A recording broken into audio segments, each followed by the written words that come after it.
The 2018 Chevy Suburban is the biggest of the company's body-on-frame SUVs. This one sports a 6.2-liter V8 making 420 HP with the sporty RST package. The standard version gets a 5.3-liter V8 delivering only 355 HP. The RST also adds the new 10-speed automatic transmission.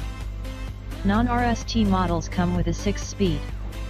The Suburban is about 2 feet longer than the Tahoe.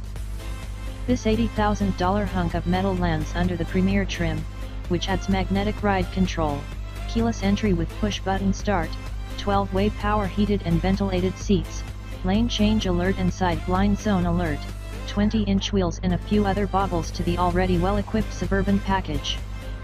It's the big fella. It's Shaq Diesel if he was an SUV. The Suburban's interior is absolutely cavernous, as is that of the Tahoe, but seriously, if you're planning to bring a team to a tournament you might want those extra 2 feet of cargo space. With all 3 rows up, the Tahoe has surprisingly little cargo space in the back.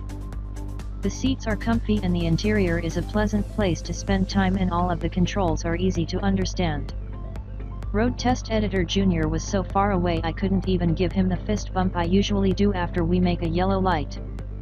The Cadillac Escalade is getting a little played out in its 20th year, and I don't know why you'd get one over this. If you're looking for bling, the Lincoln Navigator has it. On the other hand, a new Escalade is coming next year.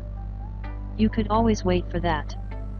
Power is obviously great from the 6.2-liter V8.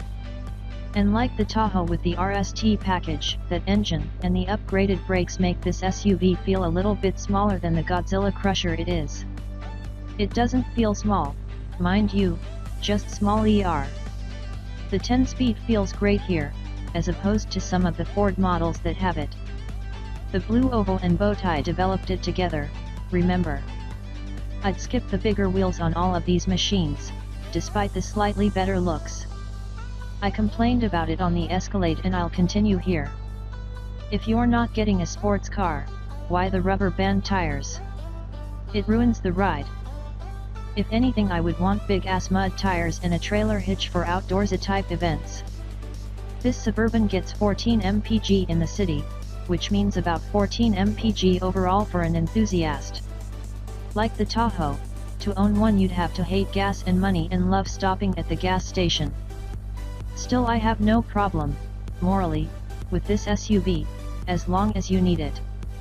If your brood is big, or you have a boat, or you regularly take a second family on vacation, no problem. If you just want a higher perch to sit above traffic, get one of the myriad other 3-row SUVs that get better gas mileage than this. If you need to buy American, get the Dodge Durango. It has 3 rows, though smaller, and with the big engine is actually fun to drive, and nimble, relatively.